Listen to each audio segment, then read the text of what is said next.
नमस्कार, मी भाग्यश्री पाठक.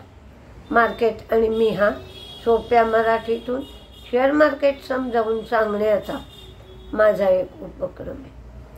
आज global clue तरी चांगले आहे, तिथून कुठलीही अडचण नाही. उलट क्रूडचा भाव कमी झालाय, कारण अमेरिकेने इस्रायल हमास दोघांनाही दम देण्यासारखं सांगितलंय की आता हे तुमचं प्रकरण मिटवा, नाहीतर त्याचे परिणाम खूप दूरवर होते. बॉन्ड यील्ड 3.86 झाले, डॉलर इंडेक्स 101.87, तर क्रूड 77.67. फॉरेन इन्व्हेस्टर्सची विक्री आहे 2667 कोटींची, तर डोमेस्टिक इन्व्हेस्टर्सची खरेदी आहे 1803 कोटींची. 19 शेअर बॅनमध्ये गेले आहेत. आता रिझल्ट संपल्यामुळे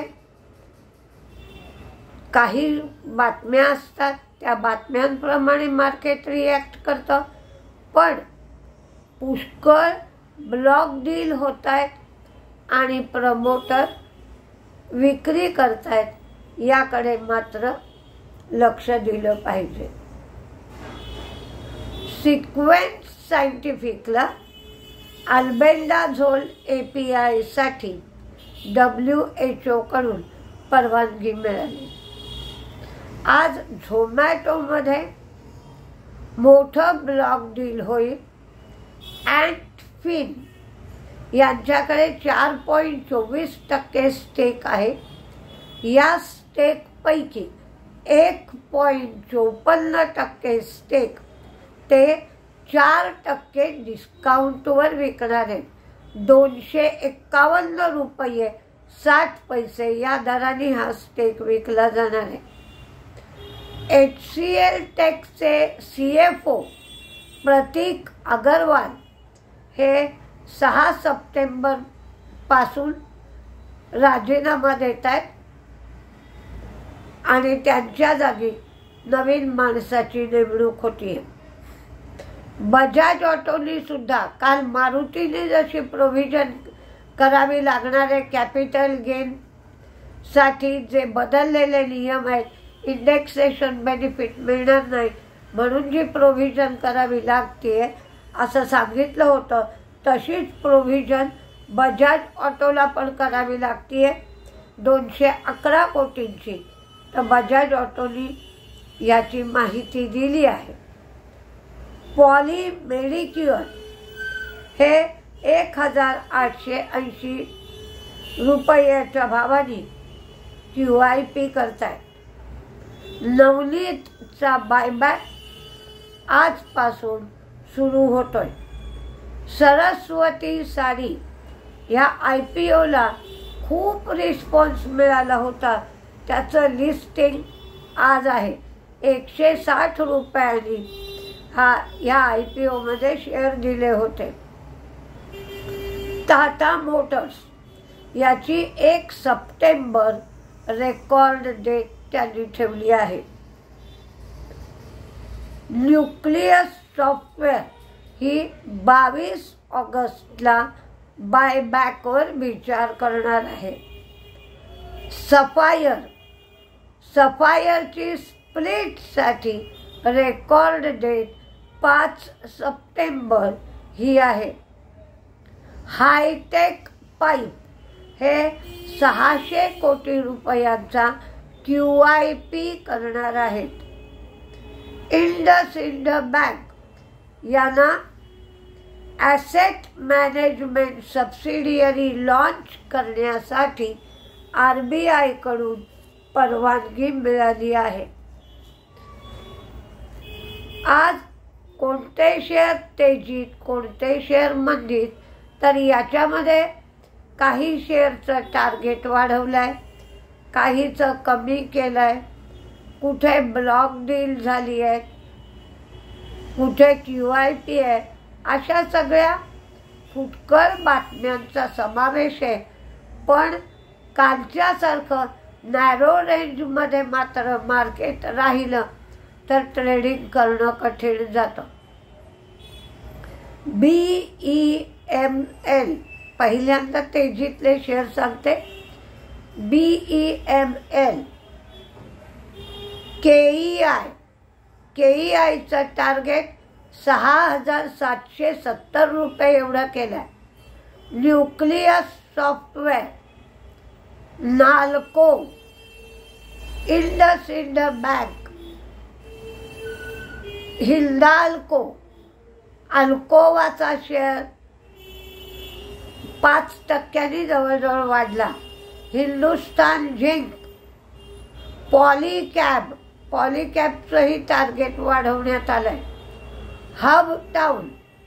हबटाऊनवाल्यांनी त्यांचे शेअर तारण ठेवले होते.